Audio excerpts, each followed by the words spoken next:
For over 50 years now, a small town called Fall River has been the permanent home for battleship Massachusetts, the pride of all citizens of the state that gave its name to this honored ship. It's thanks to them that this remarkable US Navy memorial was preserved.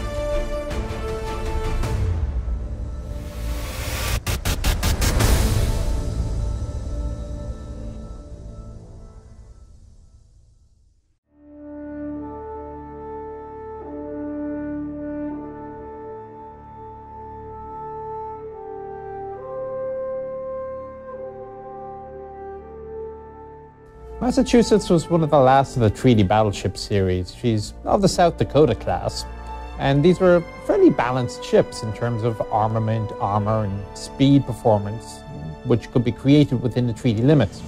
The outbreak of World War II gave a powerful boost to the development of shipbuilding in the United States. Dockyards received orders to build new ships featuring high speed, better armament, stronger armor, and improved maneuverability in order to gain superiority in the naval theater of war. However, before the war kicked off, they had already laid down ships of the so-called Washington era. These two ships, developed while abiding by treaty restrictions, were a result of numerous compromises, and certainly weren't as advanced as the latest projects. But since World War II was happening, the shipyard had to finish their construction and do it as quickly as possible. Massachusetts was built really fast. Just 34 months after the keel-laying ceremony, the battleship was commissioned. At that time, the Navy's General Board was considering two concepts for the battleship. It could either be a well-armed but slow-moving ship, or a ship that was fast enough but with weaker artillery. The design engineers came to a sort of a middle ground. They created a battleship with powerful 16-inch main battery and was also capable of a decent speed of up to about 27 knots. Plus, it didn't exceed the limit of 35,000 tons. So this was overall a highly capable design for her time.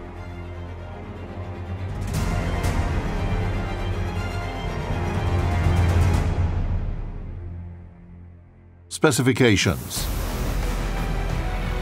Length 207.5 meters, beam 33 meters, draft almost 9 meters, total displacement 45,216 tons. The main power plant was arranged in echelons across 4 compartments, each having 2 Babcock and Wilcox boilers and a set of General Electric geared turbines. Power 135,000 HP. Armor. Main armor belt 310 millimeters. Main armor deck from 146 to 154 millimeters. The armor on the turrets was 184 to 457 millimeters thick. Conning tower from 102 to 406 millimeters. Armament. The primary armament consisted of 9 Mark VI guns placed in 3 triple turrets. Caliber 406 millimeters. Dual-purpose artillery, 10 coaxial Mark 12 guns, caliber 127 millimeters. Small caliber anti-aircraft artillery, 6 quadruple Bofors guns, caliber 40 millimeters. 35 single Oerlikon autocannons, caliber 20 millimeters. Air group, 3 Vought OS-2U Kingfisher aircraft. Cruising range, 15,000 miles at 15 knots. In May 1942, USS Massachusetts was commissioned. Of course, you can't send a newly commissioned ship into battle immediately, but there was no time to carry out the trials and conduct full-scale training of the crew. Participation in Operation Torch served as the training mission for the battleship. November the 8th, 1942, USS Massachusetts makes her combat debut. This was a date planned for the opening phase of Operation Torch, during which it was intended to land a force of 5 infantry and 2 armored divisions onto the North African coast. At that time, the indirect approach had already become a dominating military strategy in Western countries, specifically in the USA and Great Britain. Its main idea is that you shouldn't attack a powerful enemy head-on, but sort of act on the flanks, on the periphery, to exhaust its economy, exhaust its armed forces. Morocco was part of the French colonial system. Vichy France had its forces stationed there. And so our hero, battleship Massachusetts, took part in these battles near Casablanca.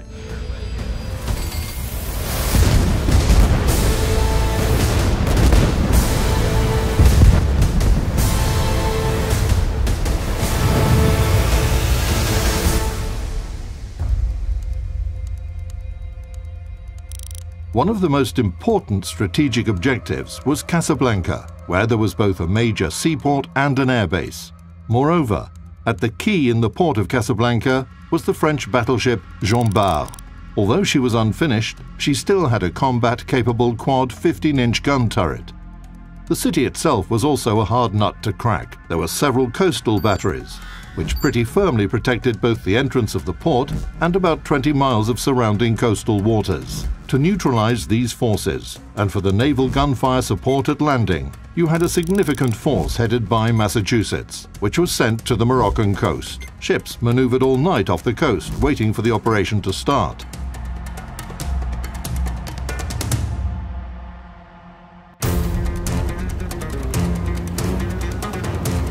On November the 8th at 6:30 a.m., the ships assumed a combat formation and headed for Casablanca.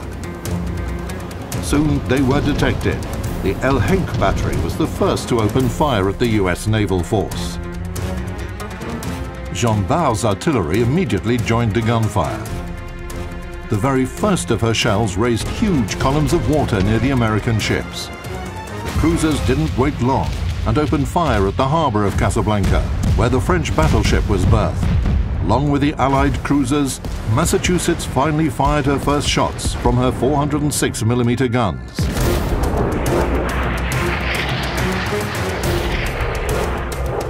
Within a short period of time, the American battleship fired 9 salvos at Jean Bart and made 5 hits.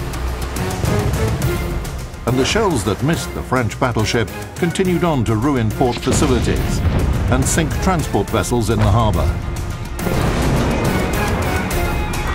The attacking force got so carried away, engaging Jean Bart, that they forgot about their primary task, to block enemy ships and prevent them from leaving the port. The commander of the French 2nd Light Squadron noticed this mistake. He led his ships out to sea and headed eastward to the landing zone of American troops.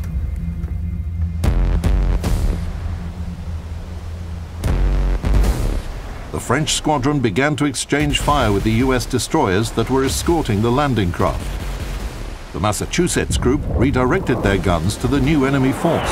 At 9:18 a.m., the battleship opened fire and immediately hit destroyer Fougueux. In the heat of the battle, a 194mm projectile fired by the El Henk battery hit Massachusetts on the bow. It struck the main deck's port side. 5 minutes later, the battleship noticed 4 incoming torpedoes, just in time to dodge them. One torpedo passed by just 5 meters away from her starboard side. By noon, the battle was gradually reaching its final stage.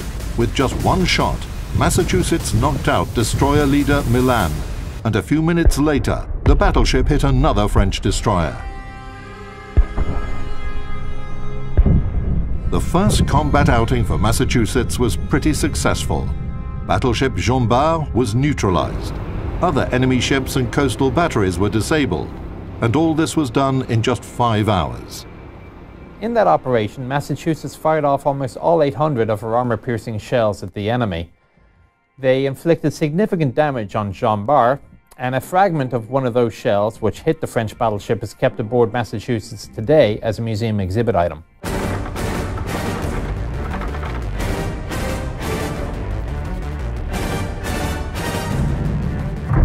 All in all, the landing operation in Morocco and Algiers was a success.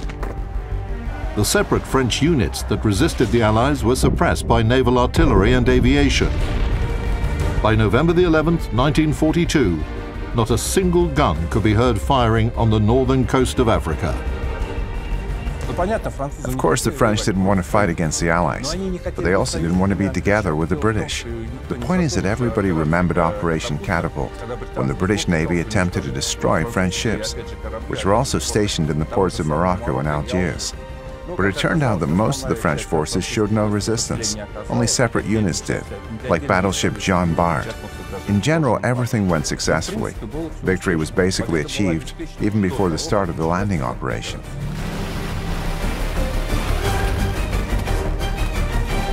The landing of 100,000 troops on the coast of Algiers and Morocco kicked off a large-scale offensive operation against Italian-German forces in northern Africa, which ended in victory for the Allies in May 1943.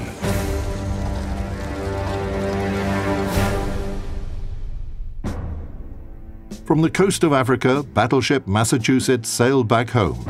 For several months, she underwent repairs and upgrades in Boston. The shipyard reinforced the battleship's anti-aircraft armament and updated her radar systems. In February 1943, Massachusetts passed through the Panama Canal into the Pacific to take part in fierce battles between the Allied forces and the Imperial Japanese Navy. You see, Massachusetts participated in the war both in the Atlantic and the Pacific Oceans. She was redeployed back and forth over the course of World War II. Was she lucky? Well, she traveled from one theater of war to another. I cannot say the crew were lucky, as they had to suffer all these hardships. But in terms of the ship's combat career, her battle history, yes, she was. Massachusetts fought both in the Atlantic and the Pacific.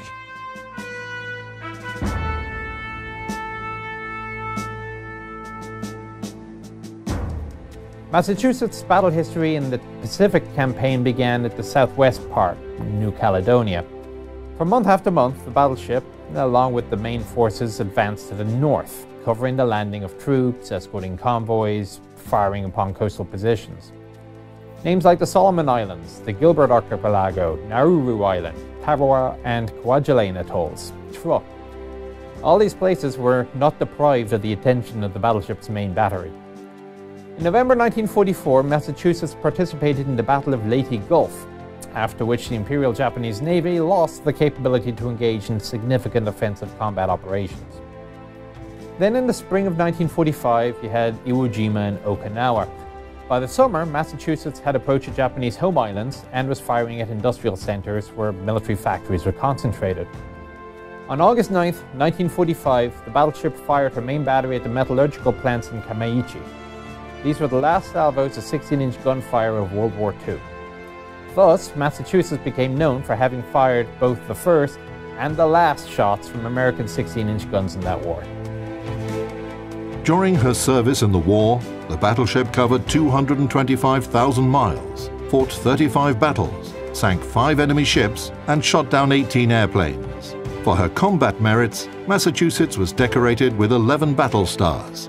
In 1947, the ship was mothballed and assigned to the reserve.